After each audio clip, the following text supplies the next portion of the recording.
Yes. I'm I'm Alexandria. I am the experienced one because I've been reading romance since I was about 13 years old. I'm Sophia. I'm the sophomore. Haven't fully graduated yet, but I just really got into romance over the past year. Started with Colleen Hoover, of course, but we're expanding. Yeah, excited to be here. And ironically, I am the oldest one, and I am the virgin. And I don't know how that ended up happening, but I've just read my very first romance, and that is the one we're going to be talking about today, which is Flawless by Elsie Silver. Elsie Silver. Yay! Woo-hoo. I knew I was going to mix up her first name. No worries. Also, and she's a Canadian author, which is exciting. So Something to do with phonics and me. We're just not friends. We're not copacetic. I still got to sound out my words. It's fine. We're here for it. I'm not mad about it. Cool. So, should we get into some specific questions? absolutely. Okay, so our first question that we're going to ask, and we're going to dive right into Rhett because he is delicious. So the first question is, what was your initial thoughts of Rhett when he was introduced to the book? Do you want me to go first? I can dive right in. Yeah. So I genuinely loved Rhett because it literally is introduced with the fact that he hates milk, and it's a PR nightmare because he hates milk and then gets into a fight with someone. I can relate because I don't like milk either. So I was like, Rhett, my guy. I was like, already like A+ hero in my mind because you know what? I'm like, we connect. So I loved him right from the beginning. I love that you guys hate milk so much because I actually love milk. We do not. But have you that don't in like turkey. common. Okay. So That is more normal yeah, than Sophia not liking doesn't like milk. turkey people. Yeah, we don't know why, but here we are. But you know who I did like? Rhett as well, because I love Yellowstone, and Rhett gave me like young John Dutton vibes. Like I was like, I could see John Dutton riding those bulls. Even now, at his age now, go John Dutton. But I loved Rhett. I also love like the cold front, but like deep down he has lots of emotions. So that's attractive. So yeah, big fan of Rhett from the get-go. Love his job, everything. Yeah, maybe because I'm an old lady who's like the 40-year-old virgin. It's fine. But for me, it was like, it kind of felt like, oh God, he's a player. Where's this going? Is this your atypical, oh, I think I'm all that in a bag of chips kind of guy? I mean, he is all that in a bag of chips, but he did. I did warm it. up to him by the end, and I realized he actually has a soul and a deeper meaning or context about himself. So he's not. He is that deep. Absolutely, he's redeemable. Yeah, at the beginning, he's definitely like that cocky asshole that you're kind of like, you're like, my dude, like relax, like you're, like you're fine, but then you're just kind of like, oh, like he has a heart, like it's in there. Exactly. You just got to go digging for it. Yeah, gold. Flip those pages or and help cow them out. shit. Who knows? Like it's fine. Awesome. All right. So then our second question is, did you empathize with the characters' emotional backstories? I'll let you guys dive into that one first. I can totally dive into this. Like I feel like the one that comes top of mind first is like Summer's backstory of her like being like addicted to this bad relationship she had in her past. And at first, like it honestly kind of annoyed me. I'm like, get over it, girl. Don't pick up the phone. Like move on. And then when you find out who it is, I know. I just was like, I'm sick of that storyline. I feel like you kind of see it a lot of places. So I was like, whatever, you know what? Like get over this stupid ex-boyfriend. But then when you find out we should also, we should keep in mind too for this is that if you haven't read Flawless, there's going to be spoilers. Yes. So you're going to want to read Flawless before getting into this because or else you're going to be spoiled. Yeah. But go on, Sophia. But then when you find out who it is, I wasn't even going to say it yet. Let's keep that a secret. Not the whole podcast, but just for now. But then once you find out who it is, I actually like emphasized because I was like, ooh, like she, like that's a bit traumatic. So I didn't emphasize till then this summer. Right. That was a big plot twist. Like I was not expecting that. I remember reading it and being like, okay, because like I was the same way. Like at beginning, I was like, okay, I'm like, you're obsessed with your ex. Like that's definitely a thing that we see like common in romance stories. Yeah. But then it got worse when you actually found out like who he was and like the connection. You were like, oh my God, like this just got 10 times worse. Now I understand why she's feeling so many emotions towards this guy because of the connection she still has. And how young she was when he basically like decided they should date. Like, Yeah, that was rough too. Yeah. And needless to say, strap in to ride a bull, because you're in for a rocky ride. There are a lot of twists and turns that you're just not expecting. Part of me was like, it kind of felt like some of it was almost an afterthought that was thrown in, like, oh yeah, and then this happened. That was my initial thought, but then as you read more, you're like, oh, I see it all coming together now. We're good. Yes. Yeah. It's usually how it works in romance books. Like everything you see all these, it's like these little Easter eggs that you're reading. And you're like, why do they keep mentioning this? Like, this doesn't matter. Like, just leave it. And then you kind of get to the ending. You're like, oh, well, that all makes sense now. Alexandria, I'm a virgin, so you gotta be gentle with me. It's my first time. Don't worry. I will get you to the experience level. Exactly. Welcome to the dark side. One day. That is the North Star. Yeah, by the end of this year, you will be an experienced romance reader. Playing around with these different filters for our audience so that they don't get bored just listening to us ladies. And if you're on the podcast, even better. You don't have to worry about the transitions. There we go. Okay, but what about you guys? Did you emphasize the Summer, Rhett? Like, who did you have the heart for? Honestly, I empathize for both of them, but like Rhett, I definitely felt for, and I think it was mainly because he lost a parent, and I have a lot of friends in my life that have lost their parents, and I like seeing the dynamic of how it's written and stuff, because the emotions that I see in a book, I look at my friends and I'm like, I see that with you guys. Like, you do constantly think of your parent that is gone. Like, that was the thing where I felt like a little bit harder for him, because I was like, that's really grief is hard to deal with, right? And even though he lost his mom so young, it still impacted him as an adult so much. Yeah, right? That is so true.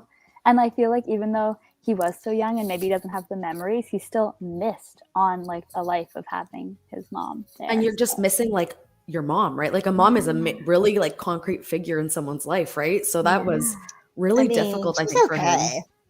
She's okay. No, I hope so. As a mom, I hope that, she'd like to keep me around for a little while. So, but yeah, no, definitely. I could relate to Summer, that whole like wanting to be a perfectionist, don't disappoint those that have entrusted you with something piece. So definitely. Right. Very cool. Now I have a question that was not planned, but I'm wondering, did anybody else kind of get into a particular song or anything when you were reading the book? Like, I like to read to music. This book, I do too. I read to music too. And that's why I like, I don't think Elsie Silver did it, but usually authors will start their books with a playlist now. So they'll create a whole Spotify playlist for their books, which is so much fun because it captures like the essence of the book. Like you're reading and listening, and like if it's a really heavy scene, it's just perfect. But when I was reading this book, I am 110% thinking of Save a Horse, Ride a Cowboy. Oh, that would be good. Yes. Okay, that one's mine too. Because honestly, I can't like read and have other things going on. Like I have to be like dead silent. So I don't think of music when I read. I don't know. See, I've never been a country music fan, but this really kind of made me start to like country music, and I was like listening to like country music when I was reading it, and it really brought it to life. And this, I'm going to play the song that I just really resonated for me, and it enhanced the book while I was reading it. So hold it, please. This book, it was a slow burn. Yes, I was like, that's what part. I was like, it's slow burn, just like you. I'm like, yes. And also, I'm not mad about Sam Hunt. It's true. Yeah, I'm not mad about that. That is one fine man. And if you'd like to come on this podcast, we are okay with it. I doubt that will happen, but that would be nice. Hey, goals. Manifest it. We need goals. Manifest. Yes. Sam Hunt. Yes. I'm manifesting Zach Bryan then. He's my like go-to country right now. Zach Bryan. Oh, very cool. It'll just turn into a country podcast, and we'll just be like all these country guys will be like, hey. Exactly. We'll go filming out in the cow fields and everything. We have flowers to blame. I'm telling you. Yeah. Oh, trust me, Elsie is to blame for a lot of stuff when it comes to country, because like I didn't like it either much, and then I read this book and I was like, cool. So ever since like reading her book, it's kind of led me on this like crazy small town romance trend, and I'm like, look what you did. I'm like, you started this. Yeah, 100%, 100%. Okay, so what's the next question for us, Alexandria? So the next Expert question lady. is, what was your favorite part of the book? Ooh. I I have should have mine. looked at these questions before we came on here, right? Yeah. Can I give the biggest spoiler away? Because it's my favorite. Absolutely. Yes. Okay. Like people know we're given, if there's a spoiler, just say spoiler alert and then Big bang on. spoiler alert, like the biggest spoiler alert. I know it was like probably like definitely not the happiest part of the book, but my favorite part was like the jaw drop of like, one, her ex-boyfriend was not only her doctor when she was literally a teenager, but then married her half sister, and then the half sister doesn't know. Like that was just insane to me, and like such a mess. It was more of a mess than I even pictured it being. So, Oh, absolutely. And Yeah. it was one of those jaw-dropping moments where you're reading it and like that's not where I was expecting the book to go at all. Like I was really expecting, some miscommunication with like Rhett and Summer, and like I thought that was going to be it. And then I was like, oh, doctor, okay, cool, sister. Okay. I was like, all right, we're going in that direction. We're okay, cool. And I remember I was reading this, like I was at a women's retreat on a weekend. I was reading this and I was reading this on the water, and I was like, do I just yeet myself in now? Because like, what the hell? I was like, Yeah. I know. I think my jaw What's literally hit the happening floor. Exactly. Yes. For me, I think I like the part when Rhett goes after the ex-boyfriend who is now married to the half sister, and that confrontation, because the main character was a little, Summer was just a little, I wouldn't say shy, but she was just always trying to be professional, always trying to be on point, and he was kind of like, fuck this, I'm gonna beat a man. And in a way it made him sexier because he came off like more like aggressive, and I like that. Yeah. Reckless, yes. Yeah. He I was like that. reckless and aggressive. Like and he's so passionate about how he cares about her that he was, willing to go toe to toe and, Yes. beat the guy we up. love a So I possessive really like hero. that. Oh yeah. He was a possessive hero, and we loved it. Yep. I'm learning new lingo. Oh yeah, I can tell you, we can have an entire podcast on romance lingo. But touching on that, I also loved his possessiveness because of, even there's that scene where they're at the bar and that one guy goes to put his hat on Summer, and Rhett comes in and he's like, no, like that is not allowed. And I was like, ooh, and I don't want to spoil what he says because that's my favorite quote and that's one of our questions, so I don't want to spoil it just yet. So I just loved Rhett's like possessiveness. I was like, yeah, yes. You're like, I am here for it. Mm-hmm. Absolutely. Mm-hmm. Oh. Sorry, Alexandra, what was your favorite part though? So my favorite part was kind of like that like when Rhett realizes that he is starting to like have feelings for Summer. I have it here. I have my book open. So I just love, I'm going to read the little section from the one part where he kind of like, you can kind of see that Summer's now getting under his skin, and like, but the feelings are there. And he messages, so he's messaging his manager, which is Summer's dad. And Kip, which is Summer's dad, goes, hell of a ride tonight, kid. And Rhett goes, yep. And Kip goes, what's wrong? Rhett's like, your daughter's what's wrong. Kip goes, I don't believe you. The girl is one of the best people I know. And I'm not just saying that because I'm her dad. And Rhett goes, yeah, she is. That's the problem. Yes. Swoon. Like, swoon. The confession. Oh. Yeah. Right. And like, to her dad of all people, I was like, sir. A proper gentleman. Right? Yeah. Right? Like, I loved Rhett. Chef's kiss. Yeah. Absolutely. Oh. All right. So do we have to share our quotes? Not yet. That's not here yet. That's not here yet. That wasn't her favorite quote. That was just her second favorite. I got like an actual quote. I have a quote that I'm obsessed with. Just wait, we're not there yet. Okay. So, okay. Then question 4. Don't worry, it's question 5. Our last question is about our quotes because yay. And so question 4 is, did you believe that the main characters fell in love? Why or why not? Ooh. 100%. 100%. Me too, by the end. Yes, by the end. Because, like when they finally gave in to each other. Yeah. 1000%. Yeah, because especially at the end when she gives him the gift that I won't disclose, it was just like the thoughtfulness of it, right? It was deeper than just the physical. You could tell. Mm-hmm. Oh yeah, and it definitely, like, their relationship definitely did start with that physicalness, but that's because it was an enemies to lovers, right? Like the beauty in enemies to lovers is there's so much like passion between these two characters. They don't like each other, and they just and then when it finally, like when the physical part happens, you're finally like, oh, okay, like you feel the chemistry from the page. You're sitting there and you're like, I need to go take a cold shower. Like I'm out. Like putting this sucker down. Like give me like 10 minutes. So, and then when it finally, like they start to, aside from the physical part, then the actual love starts to come out. You're like, oh my God, this is like magnetic. Like you can't put it down. You're obsessed with it. Yes.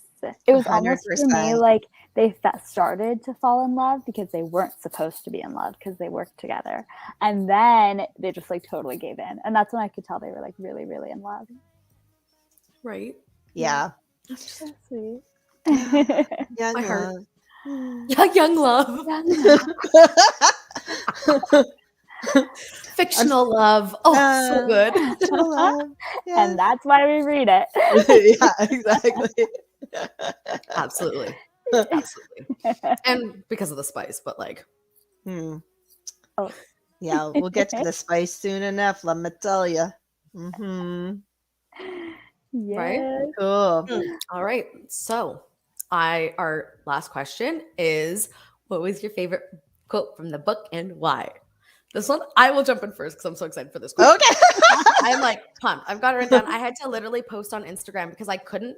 The downside of reading only paperback is I can't like Control F and just search what I want. I'm like, like that's the like downside. Yeah. So I posted on my Instagram stories and I was like, I know there's people out there who are going to know what quote I'm talking about. I was like, someone help me out. And I had about like 4 people message me and they were like, this is the quote. And I was like, I love you guys. You're fantastic.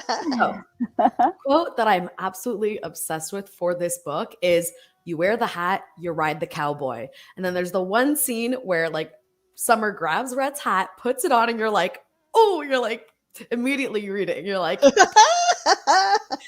just out of 10. Yeah. Like I was so stoked. Oh, man. I love that one too. I love the symbolism and like she chose him. Right? Well, and it's worse because like the guy was gonna put his hat on Summer and then Rhett was like, and I was like, ooh. It's a no. Yeah. Yes. Like, why is he getting angry about putting like his hat on a girl? And then he says that and you're like, absolutely yes. Yeah. And then right? That was kind of like there was a little bit of flirtation and everything, but that's when you knew he was like, no, that's my woman. Oh, I love that. The possessiveness. It's the possessiveness. Yes. All right. Soph, which was yours? Oh, mine first. Okay. This doesn't really have to do much with their story, but I feel like I just personally related to it because I want this for my life. Are you manifesting something? I am.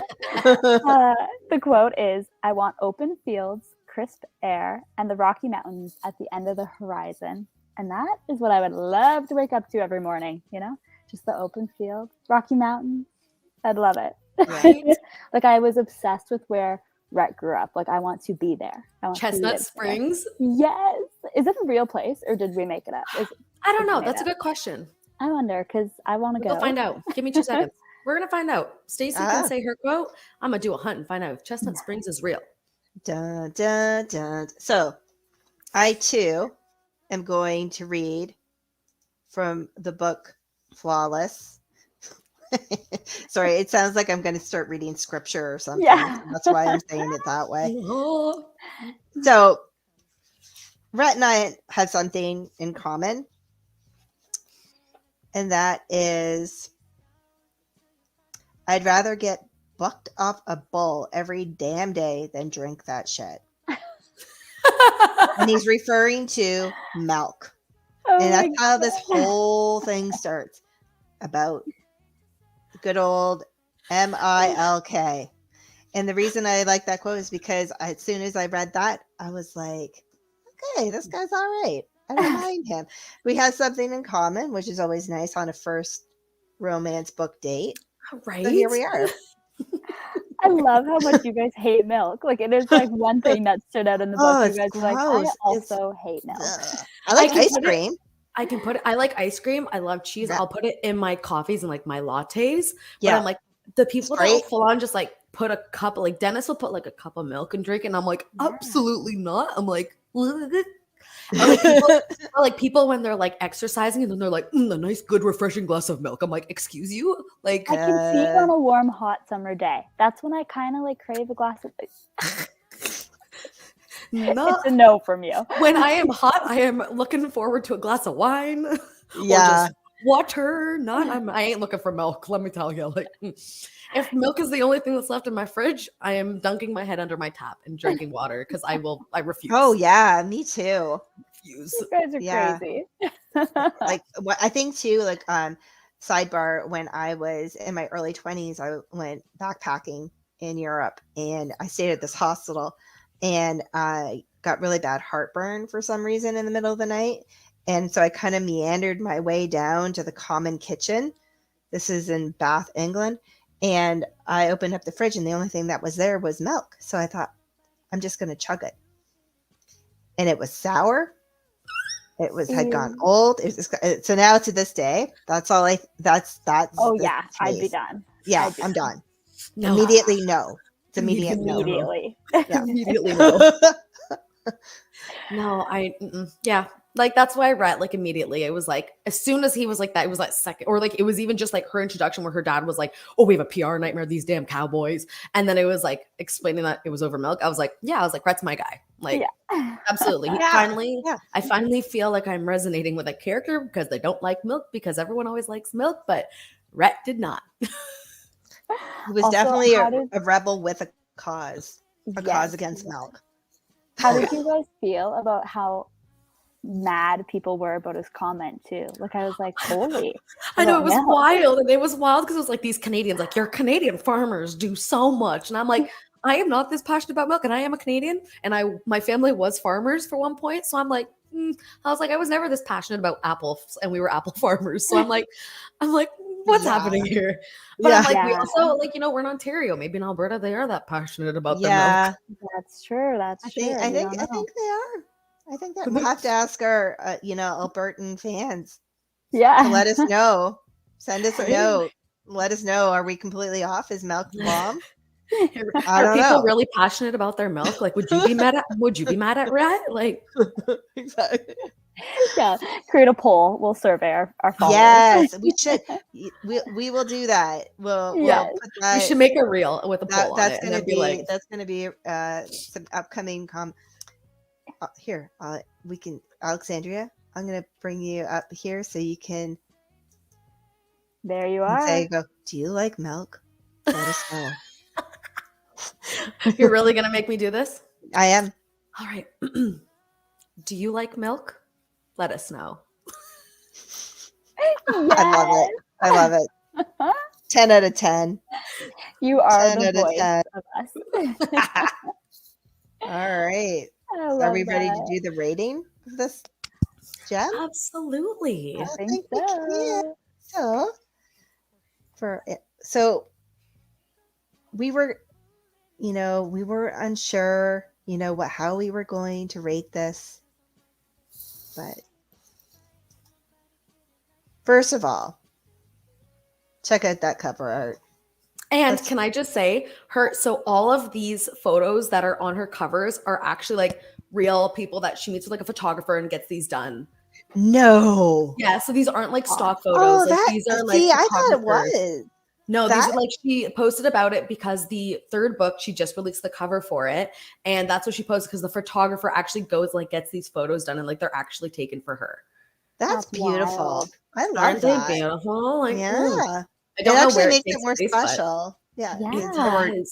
It's very common in romance that like authors, once they get to that level of actually being able to afford that, they will go and actually get their photos taken. There's like a few authors that I know who have gotten like really hot TikTok guys, and they actually put them on their covers. And it's like, wow, like the one guy that always stood out to me was the Hot Boss. Like, I don't know if you guys ever saw him, but he was based out of Vancouver. I'm a virgin, like, so yeah, he was like the hot boss. Like, that's how he marketed himself. And he got like millions of followers. And then he was ending up on romance books and like going to romance book conventions with people. So it's really cool that like, and it just makes the covers so much more special when you know it's not just like some random stock image, and it's just like, oh, you're like, oh my god, like this is actually how, like, you're kind of like picturing them. You're like, oh my god, this is literally Rhett in summer. Like, don't talk to me, like it's Rhett in summer. Like, it is, especially because like, okay, so this is gonna sound weird, but in the book he's always talking about her puffy like lips. We're talking above the shoulder lips here, and you know what, they are puffy in this image.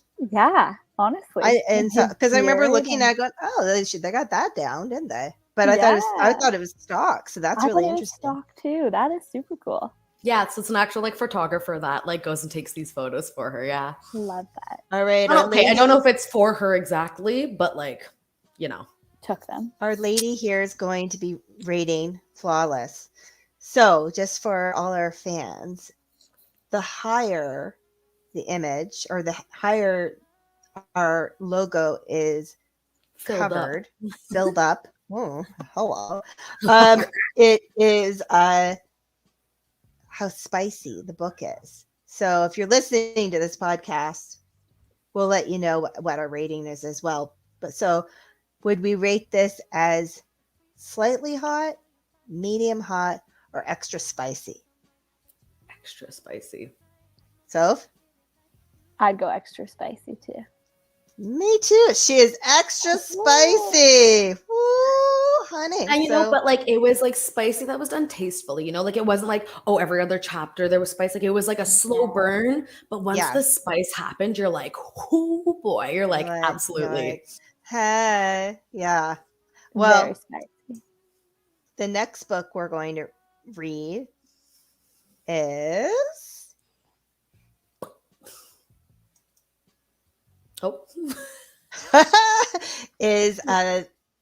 Heartless, which is book 2 by Elsie Silvers. Right. Yeah. So our next show we'll go through that one too. And that is Daddy Cade. I am obsessed with Daddy Cade. He is like, I love Rhett, don't get me wrong, but Daddy Cade is on a pedestal higher than Rhett. Yeah. How is that even possible? Oh, you just wait, because Cade is just, and then the fact that it's a single dad romance. So like he's a single dad, but he's brooding. Oh man, like when we get to that podcast, it's gonna be so good. I'm like excited. I just started reading it last night, and I'm excited to see if it's gonna be like The Godfather. You know how like The Godfather, the first one was good, but the second one was like home run.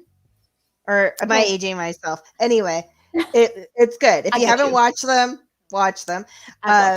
Yeah, but so I'm wondering if Heartless is going to be like that. I mean, I don't know, because then we also have Powerless. Elsie, let us know. Right, and we have Powerless, which is coming out soon too, which is book 3, and that's Jasper. So Jasper is the very quiet hockey player that we read about. Very Canadian.